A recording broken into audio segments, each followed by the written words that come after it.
Sa unang araw ng confirmation of charges hearing sa kaso ni dating Pangulong Rodrigo Duterte sa International Criminal Court, iginiit ng prosecution na ang mga pagpatay na ibinibintang sa dating Pangulo ay bahagi umano ng malawakan at sistematikong pag-atake.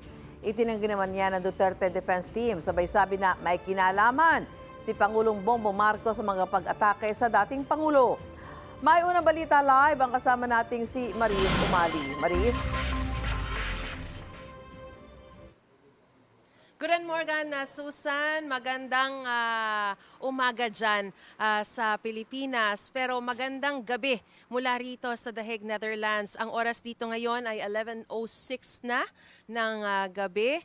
6:06 naman dyan sa Pilipinas. Nag-adjourn nga, Ate Sue, ang unang araw ng confirmation of charges hearing para kay dating Pangulong Rodrigo Duterte bago mag-alas 3 ng hapon kanina dito sa The Hague, Netherlands, habang bago naman po mag-alas 10 ng gabi dyan sa Pilipinas kagabi. Sa loob ng isang oras, inilahad ng prosekusyon ang kanilang submission on the merits na nakatuon sa mga ebidensyang nag-uugnay sa dating Pangulo sa mga kasong inihahain laban sa kanya. Kabilang sa ipinresenta ang mga direct quote na lantarang binanggit ni Duterte na tumutukoy sa pagpatay na ayon sa prosekusyon ay nagpapakita ng kanyang intensyon at kaalaman sa mga nangyaring operasyon. Sinuportahan ito ng mga video clip ng kaniyang mga talumpati at pahayag sa publiko. Bilang panghuling bahagi ng presentasyon, ipinalabas ang isang 4 na minutong video na naglalaman ng compilation ng mga pahayag ng dating Pangulo. Ipinakita rin sa pagdinig ang ilang CCTV footage ng mga insidente ng pagpatay na iniuugnay sa kampanya kontra droga. Narito po ang aking report. The International Criminal Court is now in session. Alas 5 ng hapon, oras sa Pilipinas, nagsimula ang confirmation of charges hearing ni dating Pangulong Rodrigo Duterte sa International Criminal Court sa The Hague, Netherlands. Wala sa pagdinig si Duterte, pero naroon ang defense team na pinangunahan ng lead counsel na si Attorney Nicholas Kaufman. Naroon naman para saksihan ang proceeding ng mga Pilipinong abogadong karamihan ay dati ring opisyal ng administrasyon ni Duterte, sina dating Executive Secretary Salvador Medialdea, dating Chief Presidential Legal Counsel Salvador Panelo, dating LTFRB Chairman Martin Delgra III, dating Labor Secretary Silvestre Bello III, Alfredo Lim Jr. at dating BIR Commissioner Cesar Dulay. Naroon din ang prosekusyon sa pangunguna ni Deputy Prosecutor Mami Mandiaye Niyang at kinatawan ng mga biktima sa pangunguna ni Paulina Masida ng ICC Office of Public Counsel for Victims. Ipinaalala ni Presiding Judge Yulia Motok na ang pagdinig ay para matukoy kung may sapat na basehan para litisin si Duterte sa mga inaakusa sa kanya at ang dating Pangulo ay innocent until proven guilty.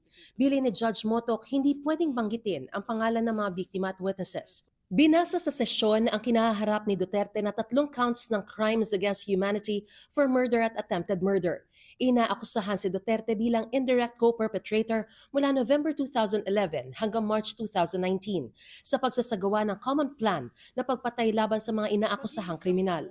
Inaakusahan si Duterte ng pagdisenyo ng pulisiya para i-neutralize ang mga kriminal, pagtatatag ng tinaguriang Davao Death Squad, pagbibigay ng armas sa mga direct perpetrator, pagbibigay ng insentibo at promosyon sa mga pulis at hitmen, at pagpangalan sa mga high-value target na ang ilan ay napatay kalaunan.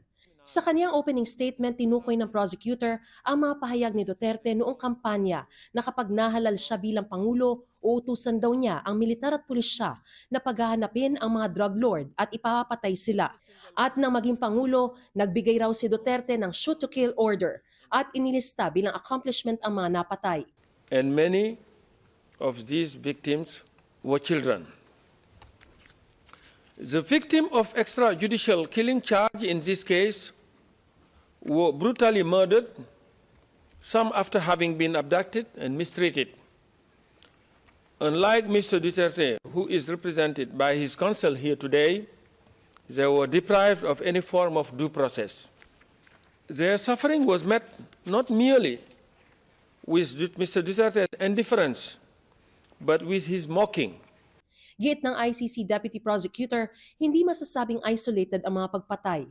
The 70 8 murders and attempted murders that Mr. Duterte is charged with, in this case, were not random.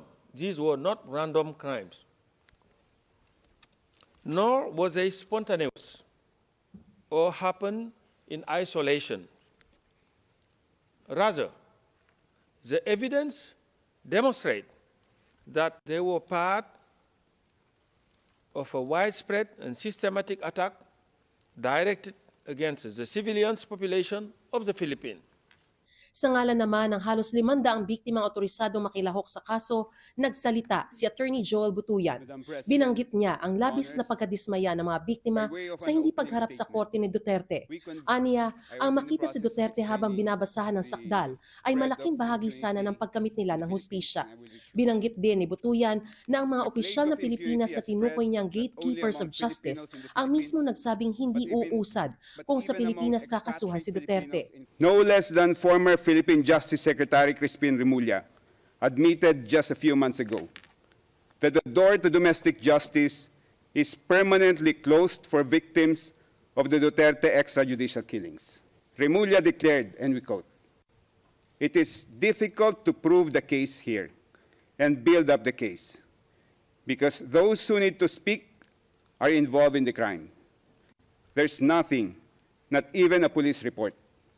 You don't have a scene of the crime, you don't have ballistics, you don't have DNA." Remulla further declared, and I quote, "Everything that could be erased was erased so that the cases would not push through. That is why this has reached the ICC." Sabi pa ni Butuyan, kahit 1 taon nang nakakulong si Duterte sa ICC, walang nakakamit na kapayapaan ang mga kaanak ng mga biktima ng EJK. At marami pa rin ang natatakot magsalita dahil sa tinawag niya mga Duterte clone o mini Duterte na umano'y sangkot sa panghaharas at pananakot sa mga biktima at kanilang mga pamilya. These mini Dutertes harass, threaten, or commit outright violence against the victims and their families.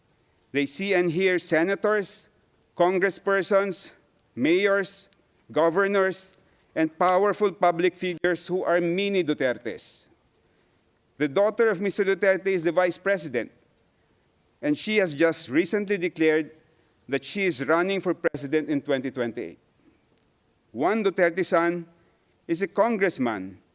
Another is the Davao City mayor, and his grandchildren occupy positions of power. Nagkaroon ng 30 minutong break pagkatapos ng sesyon. Pagbalik, itinuloy ni Butuyan ang pagdedetalye ng karanasan ng mga biktima ng pagpatay at kanilang mga naulila.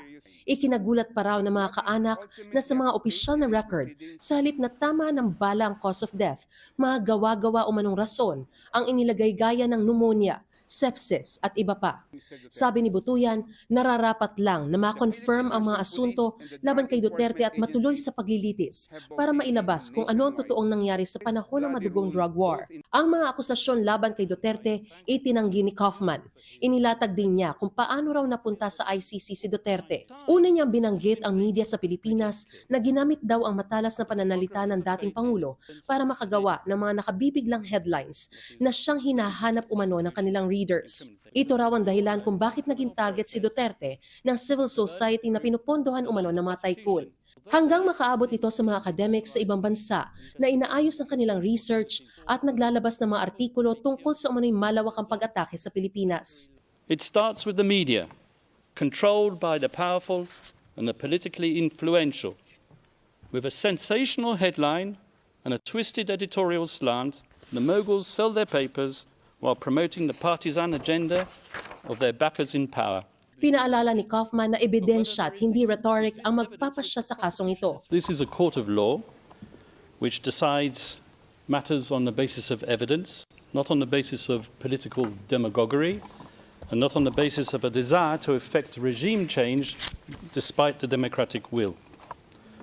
And certainly not on the basis of statements made by Ombudsman Jesus Crispin Remulla. Binanggit din ni Kaufman na meron daw silang ebidensya na magpapatunay na walang kasalanan si Duterte. May maiinit ding salita si Kaufman laban kay Pangulong Bongbong Marcos at ipinakita ang pinirmahang salaysay ng Pangulo na hindi makikipagtulungan sa anumang paraan sa ICC. Pero mayroon daw silang ebidensya na isang telephone call sa pagitan ng 4 na individual kung saan ipinagmalaki ng isa sa kanila na isa siyang silent partner ni Marcos sa pamamagitan ng pagbibigay umano ng witnesses sa ICC. The document comprises a transcript of a telephone call covertly recorded between 4 parties who cannot be mentioned in public, and one of these parties was boasting about how he was acting as the silent partner of President BBM, managing a scheme to funnel witnesses to this court while all the time ensuring that he could guarantee President BBM's plausible deniability. So it is indeed the defence case that President Ferdinand Marcos Jr.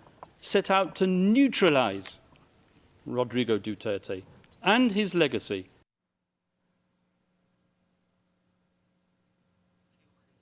Susan, dahil may dalawa at kalahating oras ang prosekusyon para sa submission on merits ay bukas magpapatuloy ito alas 10 ng umaga oras dito sa The Hague at alas 5 naman ng hapon dyan sa Pilipinas. At susundan ito ng submission on merits naman ng Center for Legal Representatives of or Council of Legal Representatives for Victims.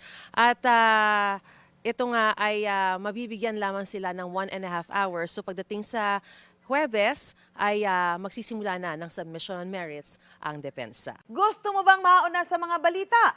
Mag-subscribe na sa GMA Integrated News sa YouTube at tumutok sa Unang Balita.